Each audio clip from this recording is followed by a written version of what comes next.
If you're looking to heal your gut and get a stronger immune system, this video is just for you. Let me show you the best ways to do that right now.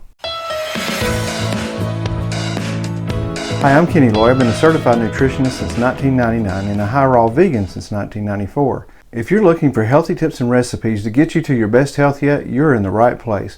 So please hit that subscribe button and ring that notification bell so you don't miss any future tips and recipes. In this video, I will define the gut microbiome and focus on how we can make it healthy to increase our immunity. I will also discuss other ways it can affect our health and what foods we need to eat to feed it properly.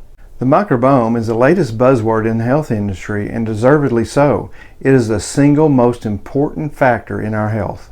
In fact, the gut microbiome makes up about 80% of our immune system. If you take care of it, you can enjoy great health. Sadly, most of us haven't taken care of it, so that is the major reason we have such an outbreak of autoimmune disease all over the world. Okay, now don't get grossed out, but a microbiome is like an environment that is made up of a bunch of tiny little critters that live in our bodies. Trillions, in fact. Critters like bacteria, fungi, and other microbes, even including viruses. Those little bugs outnumber our human genes 100 times over. We're literally crawling with them. Yuck, right? Now before you go drinking hand sanitizer, just realize they are there to help you.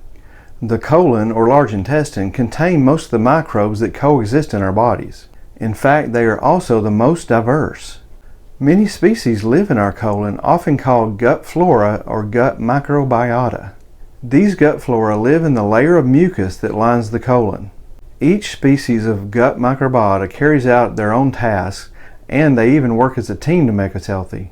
What makes this more complicated is that each of us has our own framework of microbes.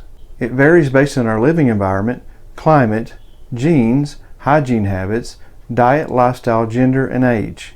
Studies have shown that the gut microbiome can affect our mood, how well we handle pain and stress, and how well we sleep. In fact, the gut can communicate directly with the brain. It is often called our second brain, but I believe it's a close second.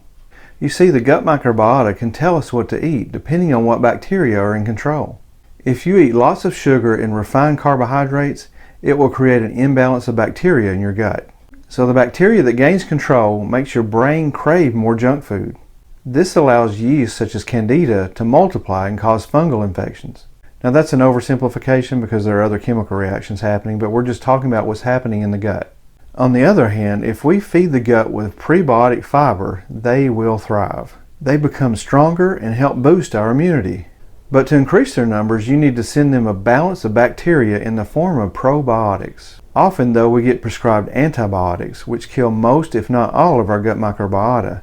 It is literally a gut bomb that wipes out everything. Antibiotics are definitely overprescribed, but sometimes they may be our only choice.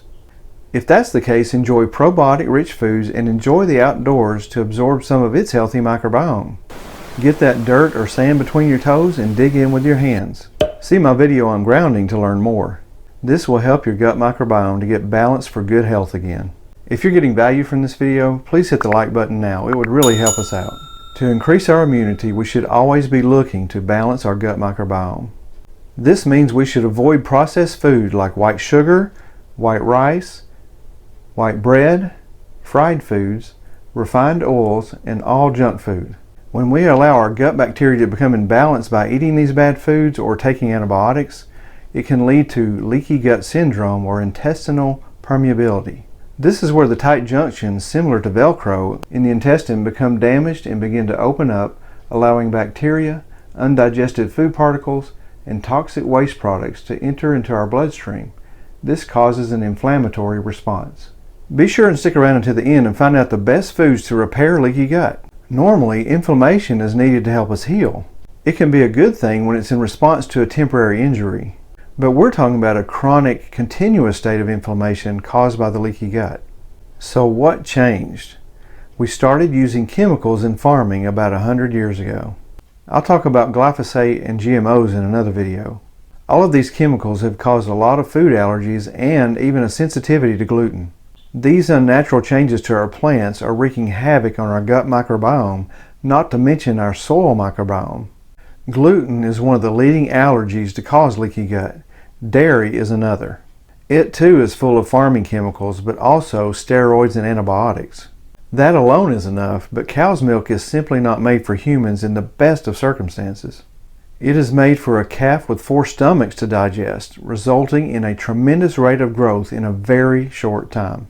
Do you have a problem with gluten or dairy? Let us know in the comments below. Avoid gluten, dairy, and all GMO foods since they contribute to leaky gut, autoimmune disease, and inflammation.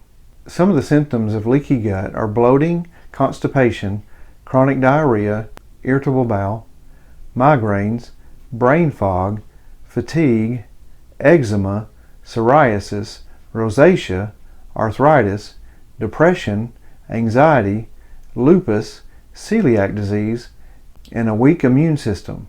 Eliminating the foods I mentioned will help greatly in healing your gut microbiome. Don't forget to download our free 5-day meal plan in the description below. What then are foods we can eat to strengthen and repair it? Try to use unrefined, cold-pressed, extra virgin olive and coconut oils. I would use oils very sparingly though. Speaking of healthy fats, eat avocados and sprouted flaxseed for healthy omega-3 fatty acids. Prebiotic fiber contained in fruits and vegetables will help strengthen your gut flora so that it can boost your immunity. Of course, only buy organic non-GMO whenever possible. You can take probiotics to replenish the bacteria in your gut, but they're often inferior and expensive. They are also usually limited to just a few species, which is actually harmful to your microbiome and can cause an imbalance. I highly recommend wild fermented foods. You can buy them in health food stores and most grocery stores, but it is much cheaper to make some of them at home. In fact, you can naturally ferment some foods with thyme. It doesn't get any cheaper than that. If you would rather buy kefir or yogurt, I recommend a non-dairy version. Miso and tempeh are fermented from soybeans and are just easier to buy. Miso is best if it has been fermented for at least 3 years. It is a superpower among fermented foods. It can also be fermented from chickpeas and brown rice. The foods that are very easy to make at home are kombucha, kimchi, sauerkraut, and pickles. I hope this has helped you to understand the gut microbiome, how to heal it, and how to strengthen your immune system. Remember, you can still have your comfort foods, but in a healthy way. Please like, subscribe, and ring the bell so you don't miss any future videos. Watch these videos around me to get more healthy tips and recipes. Thanks for watching.